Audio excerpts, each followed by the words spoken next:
Jadi Donald Bebek si kucing kurap ini sekarang lagi ke Cina menemui si Jinping dan dia meminta Cina ini istilah dia itu sebagai penengah.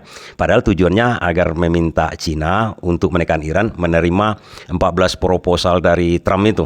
Nah, tapi di lain pihak si Trump ini ngancam-ngancam akan menyerang Iran, akan membumi hanguskan Iran kalau tidak menerima 14 proposal dia termasuk memberikan uranium kepada Amerika.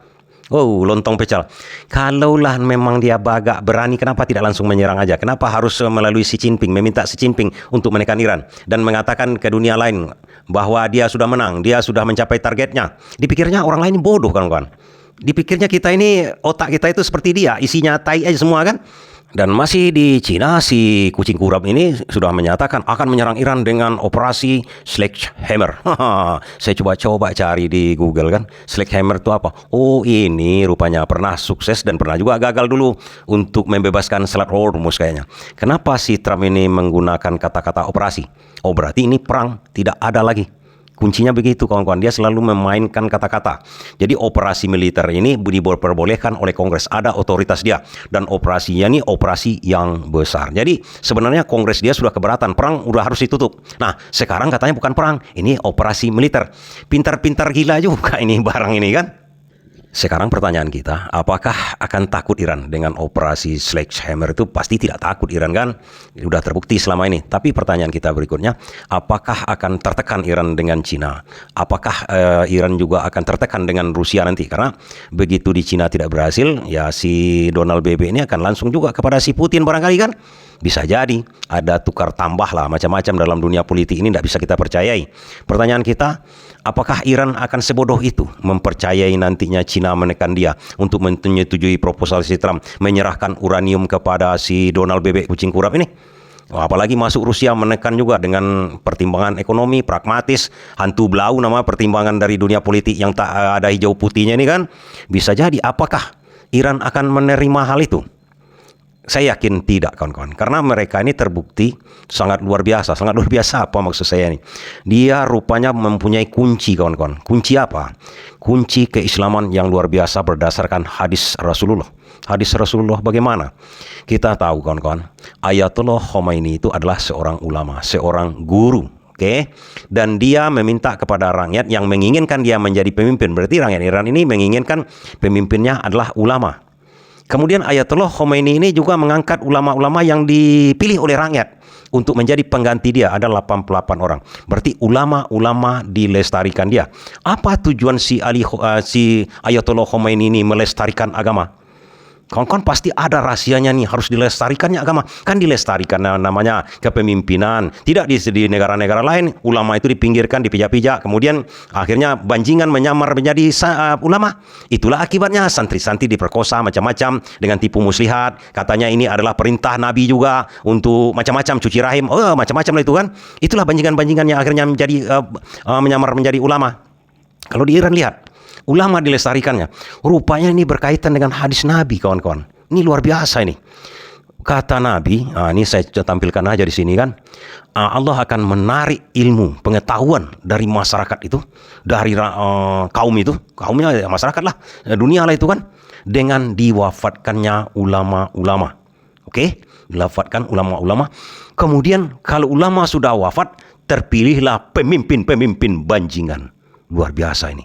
Apakah di negara kita seperti itu? Saya belum tahu ini, karena belum nampak sama saya. Atau memang terasa sama kita kan? Ini kan luar biasa. Jadi rupanya Ayatollah Khomeini ini penting sama dia pengetahuan. Karena kalau diwafatkan ulama-ulama, apalagi tidak dilestarikan, naiklah pemimpin-pemimpin banjingan, nanti muncul orang-orang bodoh lagi. Banjingan yang memimpin orang-orang bodoh. Kan itu artinya hadis itu kan? Kalau ulama sudah diwafatkan, ilmu pengetahuan sudah ditarik, pemimpinnya pemimpin banjingan, rakyatnya itu rakyat yang bodoh. Di mana sekarang? Jawab saya ya. Ini Ayatollah tidak mau begitu. Makanya di Iran itu kan orang pintar-pintar yang diutamakan oleh para ulama, para guru ini. Kalau dia memimpin, sekolah gratis. Kemana saja gratis. Ilmu pengetahuan itu gratis. Tidak bayar. Ini tidak, kursus saja kita bayar. Les kita bayar. Kemudian sekolah bayar. Sekolah ke luar negeri bayar. Sekolah arsitek. Sekolah ini, sekolah itu. Kamu kan tahu tidak? Di Iran tuh, siapa yang paling dihargai di situ? Profesi apa yang paling dihargai di Iran itu? Menteri? Oh tidak. Biasa-biasa saja. Gubernur biasa saja kawan-kawan. Yang paling dihargai di situ adalah dosen, kemudian guru. Dosen itu kan yang ngajar universitas, ini orang ilmu-ilmu yang tinggi, saintifik, kepalanya enggak botak-botak seperti di sini, ini pura-pura itu ajanya itu. Orang botak-botak itu bukan karena dia pintar, itu karena sakit itu. Di sana jarang yang botak-botak, sehat-sehat itu profesor-profesornya. Banyak di situ, itu dihargai betul, dihormati. Jadi kemudian guru lagi dihormati. Artinya ilmu pengetahuan itu langgeng di situ, orangnya jadi pintar-pintar. Karena ilmu pengetahuan itu membuat dia pintar. Nah, pertanyaan berikutnya masuk kita. Apakah percaya Iran nanti dengan ucapan Cina untuk menyerahkan uraniumnya, baik ke Cina, baik ke Rusia, ataupun ke Amerika? Kan itu intinya si Trump ini. Dia mau merampok uranium tuh. Mahal itu pengayaan uranium itu, kawan-kawan. Dia mau merampok itu, rampok. Banjingan kucing kurap ini perampok sebenarnya kan. Apakah mau Iran dengan janji-janji? Ingat kawan-kawan, mereka orang pintar. Saya buatkan satu dulu contohnya. Itu para perampok juga semua itu. Kenapa para perampok? Di tahun 1991 setelah Uni Soviet bubar, kan Uni Soviet namanya dulu tuh kan, dan berpecahlah menjadi Rusia, itu namanya Gorbachev mengatakan dulu dengan nama Perestroika katanya, keterbukaan. Jadi Uni itu kan macam-macam negara, akhirnya mereka tidak sepakat Uni lagi.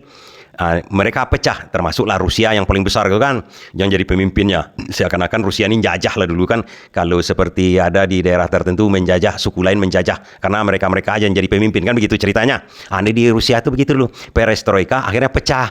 Ukraina, kemudian Rusia, yang lain-lain pecah menjadi berapa bagian. Rupanya yang punya nuklir itu cuma dua, Rusia dengan Ukraina. Ukraina ini mewarisi sekitar 1.600 kepala nuklir. Luar biasa, kawan-kawan. Seperti kita lah ini, Jawa, Sumatera, Kalimantan, pecah-pecah itu. Irian, seperti itulah dulu Soviet tahun 91. Kemudian karena ketakutan ini negara lain, padahal mereka punya juga nuklir kan, Amerika, Uni Soviet, Rusia, kemudian kan terbentuk Rusia itu. Kemudian Cina juga termasuk di situ. Nah, ini orang-orang tidak beres. Dianggap aja orang Ukraina itu tidak beres. Orang bodoh ini. Sama seperti Amerika menganggap Iran itu bodoh, Syiah, kafir, macam-macam. Itu kan stigma dari propaganda dari Amerika itu. Ada pula ustaz-ustaz sini yang bodoh, yang lontong pecalnya. Mau pula dihasut oleh Donald Trump dengan si setan kan. Dengan menyatakan bahwa Syiah itu kafir, Syiah itu bukan Islam. Dengan berbagai dalil. Padahal dalil-dalil itu ustaz-ustaznya itu, kiai-kiai, seh-sehnya itu. Mereka yang ciptakan itu, seh itu. Mereka yang mendidik itu. Bagaimana cara menyusup, bagaimana mengadu domba umat Islam. Supaya apa? Supaya kalian berhantam-hantam sekalian sama kalian. Kira-kira seperti itu kan. Jadi dibuatlah perjanjian, dibujuklah Ukraina ini. Seperti kalau seandainya Cina dengan Rusia masuk sekarang dalam perang ini kan, udahlah jelas yang salah Amerika, kok Iran yang dibujuk. Sama juga ada kemarin itu, ada seorang kepala negara mau, begitu Iran diserang oleh Amerika, dia mau ke Iran untuk meminta perdamaian kepada Iran. Padahal yang menyerang Amerika. Sama juga dengan sekarang ini. Pertanyaan kita, kemudian setelah dibujuklah Ukraina itu untuk menyerahkan nuklirnya. Mau dia dengan jaminan Cina, Inggris, Jerman, kemudian Amerika akan melindungi dia. Coba bayangkan. Tapi apa? Tahun 2026-25 kemarin tuh Ukraina dibom habis-habisan oleh Rusia yang katanya melindungi dia. Sejarah. Orang-orang pintar pasti tahu sejarah. Orang-orang Iran itu karena sudah tidak diwafatkan, dilestarikan ulamanya, mereka tidak mau ditipu lagi seperti itu. Mereka tahu sejarahnya. Ini para banjingan juga sedang bermufakat untuk menghantam dia ini. Hanya kepentingan-kepentingan tertentu yang membuat mereka itu belum menyerang Iran, belum merampok Iran. Hanya sekedar secara logika yang sederhana. Anak tamatan SD di Iran aja tahu itu, para banjingan itu. Sekarang persoalannya, apakah Cina mau menekan Iran? Kalau saya mengatakan mau tak mau terserahlah, Iran itu gitu aja. Mau sekalian seluruh dunia pun menghantam saya, hantamlah. Karena dia orang pintar. Orang pintar tidak bisa digertak, kawan-kawan. Orang bodoh yang bisa digertak-gertak. Disuruh ini mau, disuruh ini mau. Itu orang bodoh, itu bodoh. Orang bodoh itu pasti penakut. Ada itu kepala-kepala negara yang disentari mana-mana itu kan, begitu aja ngikut aja kan. Padahal tidak tahu dia rakyatnya itu udah rusuh, udah muak kan. Kita kira begitu.